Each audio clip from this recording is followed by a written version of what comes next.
আমরা মেয়েরা যারা ঘরে কাজ করি তাদের না কোনো বেতন আছে, না বোনাস আছে, না কোনো ছুটি আছে। সত্ত্বেও কিন্তু আমরা মেয়েরা সবসময়ই সংসারের যাবতীয় সকল কাজ করে যাই। হ্যালো, আসসালামু আলাইকুম সবাইকে। আমি আফরিন আবার চলে আসলাম একটি ডেইলি ব্লগ নিয়ে।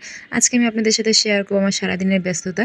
তো সকালে ঘুম থেকে উঠেই সকালে এই তো নাস্তা বানানোর জন্য চলে গেলাম পাকঘরে। আর আমি এখানে রুটি বেলে নিচ্ছি।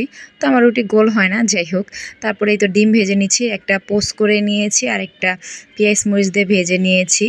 তো পোস্টটা আমার ছেলে মেয়ে খাবে আর ভাজাটা আমার হাজব্যান্ড খাবে, আর সাথে আলু ভাজি করেছি। এই তো পরোটা ভাজতেছিলাম তেল দিয়ে। তারপরেই তো আমার পরোটা ভাজা শেষ। তো আমি একটু সাজিয়ে গুছিয়ে নিচ্ছিলাম একটু ছবি তোলার জন্য, ভিডিও করার জন্য। আগে যখন আমরা নাস্তা খেতাম তখন তো এমনি খেয়ে ফেলতাম, কিন্তু এখন তো ভিডিও বানাই, সেজন্য আগে একটু রং ঢং করে তারপরে ভিডিও বানায় তারপরে খাই। যাই হোক, তো তারপরে আমি চলে গেলাম রুমে গিয়ে আমি আমার বিছানার চাদরটা একটু চেঞ্জ করতেছিলাম। ঘরে ছোট বাচ্চা থাকলে বিছানার চাদরটা একটু দ্রুত ময়লা হয়। তো আমার তো সপ্তাহে 3-4 বার করে বিছানা চাদর চেঞ্জ করা লাগে। তো আমি তো বিছানা চাদরটা চেঞ্জ করে ফেলছি।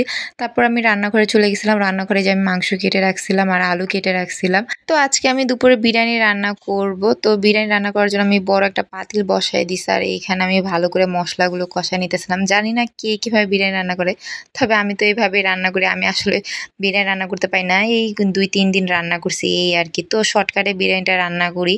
তো ওই যে আদা রসুন বাটা, তারপরে পেঁয়াজ মরিচ এগুলো সব ব্লেন্ড করে মশলাপাতি বিরিয়ানি মশলা সব একসাথেই দিয়ে দিয়েছিলাম, আর ভালো করে মাংসটা কষায় নিছি। তারপরে তো আলু দিয়ে দিছি। আলুটা আমরা খাই পছন্দ করি, সেজন্য আলু দিছি, বাচ্চারাও খেতে পারবে। তারপরেই তো চাল ধুয়ে ভালো করে দিয়ে দিছি চালও। তো এই তো রান্না করতে করতে আমার হাজব্যান্ড চলে আসছে। তো অনেকদিন পর আমার হাজব্যান্ড সাভার গিয়েছিল। তো সাভার যেহেতু আমরা আগে থাকতাম, তো আমি আমার বারান্দার যত গাছ ছিল সব তো নিয়ে আসতে পারিনি, অনেক গাছই আমার বারান্দায় রয়ে গেছিলো। তো সেগুলোর মধ্যেই আজকে একটা ও নিয়ে আসছে। আমি অনেক খুশি হয়ে গেছি আমার গাছটা দেখে আর আমার টবটা দেখে। এই টবটা আমার অনেক পছন্দের একটা টব।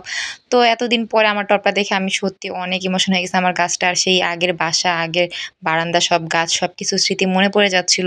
তো ওই খুশিতে তো আমি পরে আর বিরিয়ানি যে রান্না করছি সেটার ভিডিও আর শ্যুট করতেই পারিনি। তো এই তো প্রচণ্ড ক্ষুধা লাগছে, খেতে বসে গেছি।